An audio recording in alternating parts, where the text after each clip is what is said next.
आप देख रहे हैं 4 पीएम मिडिल ईस्ट और मैं हूं आपके साथ सिमरन। 4 पीएम के इस चैनल पे हम आपके लिए लेके आते हैं खाड़ी देशों से जुड़ी जरूरी जानकारी और रोचक कहानियां।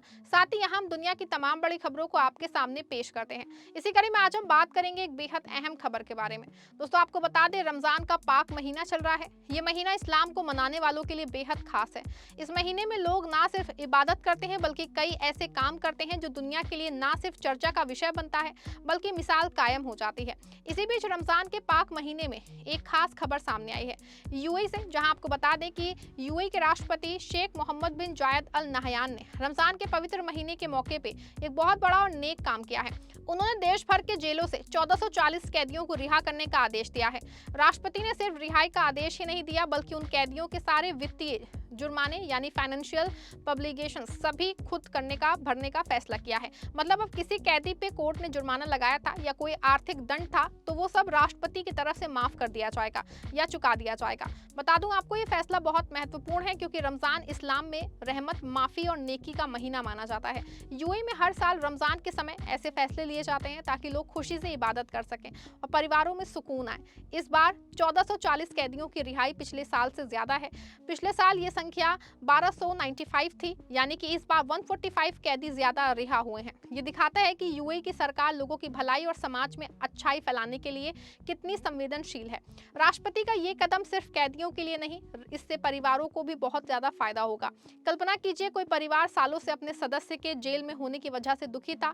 अब रमजान में वो सदस्य घर लौट जाएगा, साथ में बैठ के रोजा खोलेगा, तरावी पढ़ेगा। बच्चे अपने पिता या भाई को देख के खुश होंगे, माँ बहनें आंसू बहाती हुई दुआएं देंगी। ये फैसला परिवारों की एकता और स्थिरता को मजबूत करने में मदद करता है। राष्ट्रपति ने कहा है कि ये कदम कैदियों को नई जिंदगी शुरू करने का मौका देगा, उनके परिवारों का दर्द कम होगा और समाज में खुशी फैलेगी। यूएई में ऐसे फैसले सिर्फ राष्ट्रपति ही नहीं लेते, अलग अलग अमीरात के शासक भी अपने अपने इलाकों में कैदियों को माफी देते हैं। जैसे कि दुबई के शासक शेख मोहम्मद बिन राशिद अल मखतूम ने 1858 कैदियों को रिहा करने का आदेश दिया। अजमान के शासक में 134 कैदियों को माफी दी। रासल खैमा में 407 कैदी रिहा हुए। शारजाह और अन्य जगहों पे भी ऐसे फैसले हुए। कुल मिला के यूएई में रमजान 2026 के लिए हजारों कैदी रिहा हुए हैं, लेकिन पूरे देश के लिए मुख्य आदेश राष्ट्रपति का है जो 1440 कैदियों का है। ये परंपरा यूएई में बहुत पुरानी है। हर साल ईद, रमजान, राष्ट्र दिवस या अन्य खास मौकों पे शासक कैदियों को माफी देते हैं। इसका मकसद है कि समाज में माफी की भावना बढ़े, लोग गलतियों से सीखें और बेहतर इंसान बने। ज्यादातर ऐसे कैदी रिहा होते हैं जिनकी सजा छोटी हो, अच्छा व्यवहार किया हो या उनके परिवार बहुत परेशान हो। गंभीर अपराध जैसे कि हत्या, ड्रग्स के बड़े मामले, ये सब आमतौर पर माफी नहीं मिलती, लेकिन छोटे मोटे जुर्म जैसे ट्रैफिक नियम तोड़ना, कर्ज ना चुकाना, छोटी चोरी या अन्य गैर जबरदस्ती वाले अपराधों में माफी मिल सकती है। राष्ट्रपति शेख मोहम्मद बिन जायद अल नहयान यूएई के बहुत सम्मानित नेता हैं। वो अबू धाबी के शेख भी हैं और पूरे देश के राष्ट्रपति हैं। उनके नेतृत्व में यूएई ने बहुत तरक्की की है। वो इंसानियत, मदद और अन्याय के बड़े समर्थक हैं। ये फैसला उनकी इसी सोच को दिखाता है। वो चाहते हैं कि रमजान का महीना सबके लिए खुशियों भरा हो। कैदी जो जेल में थे वो अब बाहर आके अपनी जिंदगी संवार सके, वो नौकरी ढूंढे, परिवार की मदद करें और समाज का अच्छा हिस्सा बने। इस फैसले से समाज पे क्या असर पड़ेगा? सबसे पहले दोस्तों, जेल में भीड़ कम होती है, सरकार को कम खर्च करना पड़ता है, कैदियों के परिवारों को आर्थिक मदद मिलती है क्योंकि जुर्माना माफ हो जाता है। समाज में माफी और दया की भावना बढ़ती है। लोग देखते हैं कि नेता कितने उदार हैं तो वो भी दूसरों के साथ अच्छा व्यवहार करते हैं। रमजान में रोजा रखने वाले लोग ज्यादा दुआएं करते हैं, नेकी करते हैं। ऐसे फैसले से पूरा माहौल नेक बन जाता है। कई लोग सोचते हैं कि कैदियों को माफी देना गलत है क्योंकि उन्होंने जुर्म किया है, लेकिन इस्लाम में माफी की बहुत अहमियत है। अल्लाह खुद बहुत माफ करने वाला है। रमजान में नेकियां कई गुना बढ़ जाती हैं। यूएई जैसे देश में जहां कानून बहुत सख्त है, वहां भी माफी का रास्ता रखा जाता है। ये बैलेंस दिखाता है कानून का पालन जरूरी है लेकिन इंसानियत से ऊपर कुछ भी नहीं है। वहीं दोस्तों, अगर बात की जाए इस्लाम में माफ़ी की, तो आपको बता दूं कि इस्लाम में माफ़ी की बहुत बड़ी अहमियत है। अल्लाह ताला खुद को गफूर यानी कि बहुत माफ़ करने वाला और रहीम यानी कि दया करने वाला बताता है। कुरान और हदीस में बार बार माफ़ी मांगने और दूसरों को माफ़ करने की ताकीद दी गई है। ये ना सिर्फ दिल की सफाई करता है बल्कि अल्लाह की रहमत और जन्नत का रास्ता भी खोलता है।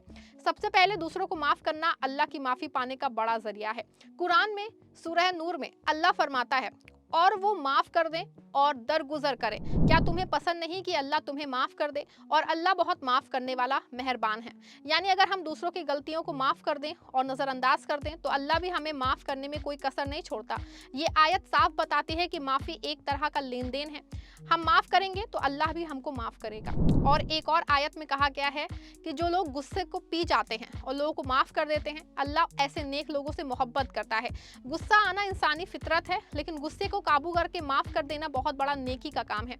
इससे दिल में नफरत, कड़वाहट और दुश्मन की जगह सुकून और मोहब्बत ये बढ़ जाती है। प्यारे नबी हजरत मोहम्मद सल्लल्लाहु अलैहि वसल्लम ने भी माफ़ी को बहुत उसकी तारीफ की है। एक हदीस में फरमाया है कि जो शख्स किसी की गलती माफ़ कर देता है तो अल्लाह उसकी इज्जत बढ़ाता है। एक और हदीस में है कि जो कोई भी किसी मुसलमान की गलती को माफ़ कर दे, अल्लाह क़यामत के दिन उसके गुनाह माफ़ कर देगा। नबी साहब खुद बहुत माफ़ करने वाले थे। मक्का फतह के वक्त जब दुश्मनों को माफ़ करने का मौका मिला तो उन्होंने कहा, आज तुम पे कोई इल्ज़ाम नहीं, जाओ तुम आज़ाद हो। ये मिसाल दिखाती है कि माफ़ी कितनी ताकतवर चीज़ है।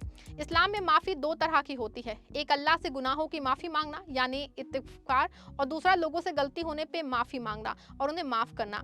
इस्तिग़फ़ार करने से दिल साफ होता है और रिस्क बढ़ता है। नबी साहब दिन में 100 बार इस्तिग़फ़ार करते थे जबकि वो मासूम थे। इससे हमें सबक मिलता है कि हम भी रोज़ाना अस्तग़फ़िरुल्लाह कहना चाहिए। दूसरों को माफ़ करने से दिल में कड़वाहट रहती है जो इंसान को परेशान करती है और रिश्तों को तोड़ती है, लेकिन माफ़ करने से रिश्ते मजबूत होते हैं, समाज में अमन आता है और इंसान अल्लाह के करीब हो जाता है। इस्लाम सिखाता है कि बदला लेना आसान है लेकिन माफ़ करना असली हिम्मत है। इसी बीच यूएई से जुड़ी एक खबर खास के उन प्रवासियों के लिए अच्छी है जो यूएई में रहने काम करने आते हैं। कई बार छोटी गलतियों पे लोग जेल चले जाते हैं, जैसे ओवरस्टे वीज़ा, छोटा झगड़ा या कर्ज। इसके ऊपर भारत, पाकिस्तान, बांग्लादेश ये सब दुखी रहते हैं। ऐसे फैसलों में कई लोग घर लौट पाते हैं। रमज़ान में परिवार के साथ होने की खुशी अलग होती है। कुल मिला के ये फैसला यूएई की सरकार की इंसानी छवि को मजबूत करता है। दुनिया भर में लोग इसे देखते हैं और तारीफ करते हैं। राष्ट्रपति ने दिखाया है कि सत्ता सिर्फ नियम बनाने के लिए नहीं बल्कि लोगों की मदद के लिए भी है। रमज़ान 2026 की शुरुआत में ये खबर सुन के लाखों लोगों के दिल खुश हो गए होंगे। दोस्तों, ये थी इस खबर से पूरी जानकारी। अगर आपको वीडियो पसंद आई हो, वीडियो को लाइक शेयर करिए, चैनल को सब्सक्राइब करिए।